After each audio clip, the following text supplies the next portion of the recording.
Hi there, Andrew here. I love to be entertained, but I have no patience. So I give every new show I watch only one episode to hook me. Welcome to Debut Review. Today I will be watching the first episode of Mega Man Charged. Mega Man Fully Charged. Sorry. New Mega Man cartoon. I'm a fan of the series. Can't say I really like the character design, but it's not offensively bad. It's just not to my taste. So the show description reads, Sergeant Knight publicly criticizes Dr. Light's views on human and robot unity during a school assembly. Invoking the ire of Fireman and forcing Silicon City's newly minted hero Mega Man to intervene. Sergeant Knight, huh? Stand in for Dr. Wily? Is it Dr. Wily in disguise? Criticizing Dr. Light's views on human and robot unity during a school assembly. Doesn't seem... I'm thinking like, sixth grade school assembly. It really doesn't seem like the place, Sergeant Knight. Human and robot unity. Is this show going to do the whole robots are a discriminated against class of people who just want to be treated equally? Are we doing the allegory thing? Because that's really difficult to do well. It's not impossible to do well, but a lot of very well-meaning stories try and do that metaphor, and while I believe their hearts are in the right place, a lot of times they don't really have control of that metaphor and end up reinforcing stereotypes. X-Men is a really common example. Generally, at least modern day, to be interpreted as an allegory for LGBT people. The mutants are LGBT people. The non-mutants are straight people. Which is fine, everyone's a person, treat everyone the same. The problem with, and it's done so many different ways in so many different stories, forgive me for generalizing, but one of the ways that cannot work is you end up othering a discriminated against class of people in your story that's represented by your metaphor. The mutants are different. They are other. And in a lot of cases, they are genuinely dangerous. LGBT people are not. So your metaphor doesn't really hold up in some of the stories. It ends up supporting the stereotypes of these people, for their others, people who are already others. It paints them as genuinely different and sometimes legitimately dangerous. Not what they're trying to do, but sometimes in some stories can have that effect. If you're sensitive to allegory. If you're just watching a silly superhero cartoon or comic book or movie, this may just roll right off of you. Let me use a different example that's one specific contained story and not a multitude of stories that have spanned decades. Hello, blinds. Disney's Zootopia came out a couple of years ago, and that has one of the most muddled metaphors I've ever seen.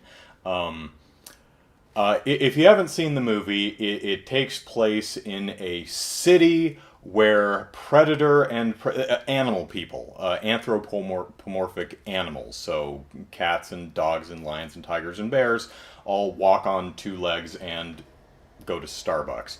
So everyone lives together in a city, predator and prey alike, and everybody is happy. So the movie represents a class divide between predator and prey. You have the minority group and the majority group. The group that's discriminated against, and the group that is broadly doing the discriminating. Can you guess which group is portrayed as the minority group, as the group that is unfairly discriminated against? You've probably seen the movie. Uh, Oddly, it's the predators.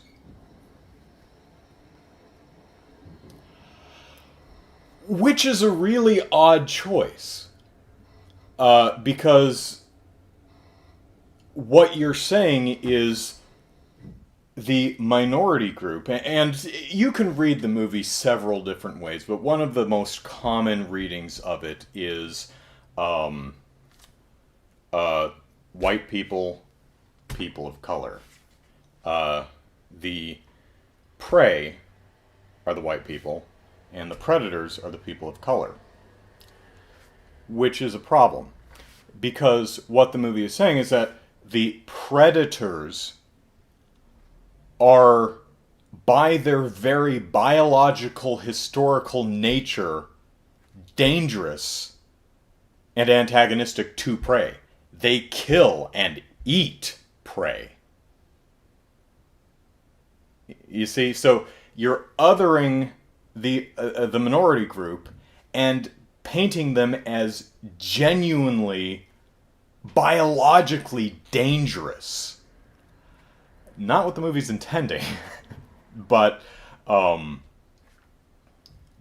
but that's what this movie does. It's got way more problems than that as far as muddled allegory goes. But that's just a very surface level analysis of how often trying to do class struggles or doing an allegory of here are two groups and we wish they could all just live in harmony and peace together, but we're going to dramatize the reasons they can't. That can work. Oftentimes it doesn't. You have to have a stranglehold on that metaphor, man, because okay, this is a kid's cartoon based on a video game, so maybe it doesn't go there. This entire preamble may be completely misplaced. So I'm gonna go watch a kiddie cartoon based on a video game, and I'll be right back with my thoughts. Sergeant Knight publicly criticizes Dr. Light's views on human and robot unity during a school assembly, invoking the ire of Fireman. That's not what happens. Fireman was already full of ire, and his attack happens before the assembly even takes place. So this description is not completely accurate. Not that it really matters, but did I like it? No. It was a bit of a difficult sit, but honestly, it's not targeting me. It's okay. It's okay. Don't really care for the character design. It works a lot better in motion. I don't know why Sergeant Knight is not Dr. Wily. Why not just make him Dr. Wily? Maybe he'll turn out to be Dr. Wily, but that's going to, unless they set something up later, that's just going to be a reveal that doesn't mean anything. The show actually does a few interesting things. For example, it switches from its 3D animation to kind of a NES, Super NES pixel art style occasionally for like flashback scenes. That's neat. A lot of the music takes its cues from the early Mega Man games, which is always a plus for me. Mega Man's copy ability works differently in the show than it does in the game. Instead of copying the abilities of robots that he defeats, he can copy their abilities while he's fighting them. He just loses the use of his Mega Buster. So basically, he has to scan them for 60 seconds, which leaves him vulnerable to attack. And that's different. What is also different is he doesn't just copy his adversary's abilities, he copies their personality. So, Fireman is a hothead and has a very short temper, so Mega Man actually inherits that trait. Interesting idea. We'll see where. Well, I won't see. I'm not going to watch any more of this, but maybe they explore that in greater detail in further episodes. Some of the dialogue is actually kind of clever. Fireman says he's going to put Mega Man on his to-destroy list or something like that, and I'm like, okay, that's kind of funny. There's also another gag where Sergeant Knight is saying, "Ha! There will never be unity between humans and robots. It will never work. There will always be war, and humans are better than robots, and blah, blah, blah, blah, blah." And Mega Man says, "That's not nice." I'm like, yeah. That got a chuckle out of me. Mega Man is... when the show started, I thought Mega Man was just a boy who put on the Mega Man suit. Like, bionic enhancements or something. No, he's a robot. Which is funny because all the other robots look like robots. He seems to be the only robot who is completely indistinguishable from a human. Or maybe, lots of the other human-looking characters are robots too. I don't know. But there's a scene early in the show, he says, "My sister's a human and I'm a robot." I'm like, oh, you are? Oh, I didn't realize that. Okay, sure.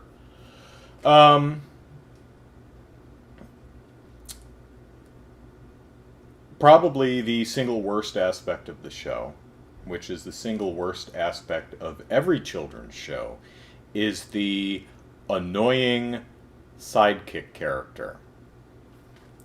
Slimer from Ghostbusters, Glomer from Punky Brewster, Screech in Saved by the Bell. That impossibly... that character where you're like, why did they... Scrappy-Doo in Scooby-Doo. The character that everyone hates, and you just don't understand why they added that. Mega Man, or Aki as his given name is, has a small little Mega Man, a mini Mega Man, who lives in his noggin, literally, and, kind of drives. I guess helps out with the... I'm not sure what his role is. If he wasn't there, what would Mega Man be unable to do? And he's a literal small robot who can jump out of Mega Man's head and wander around. And he's supremely annoying. I don't know if the kids will love him. I don't think I would when I was a kid, because I hated characters like that, even when I was a small, stupid child.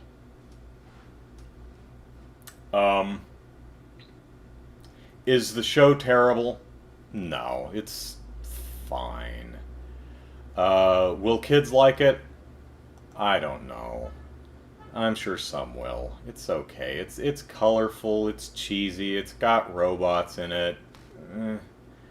It's short. The episodes are 11 minutes long. I watched 2 episodes because it was part 1 and part 2. Part 1 ends with Mega Man getting punched in the face and flying across the city. Ooh, cliffhanger. There was another funny gag where Mega Man hides in a sewer, and Fireman can't get the manhole cover off the ground because he has no hands. He just has a two flamethrowers for arms. So he's trying to imagine trying to pick up a quarter with two spoons. That's a pretty funny gag. So there's some stuff in it that's entertaining, but yeah, I'm not going to watch any more of it. So, not the outright disaster that I think some people were predicting, but certainly not something that any older Mega Man fan is really, I think, for the most part, going to want to watch. I mean, people my age, people pushing 40, who grew up with Mega Man in the 80s. But it's not made for us, so, yeah. So, hey, small chillins, you have terrible taste. But I don't begrudge you that terrible taste, because I watched really terrible cartoons when I was your age. So, enjoy Mega Man Fully Charged. I'm gonna watch something else.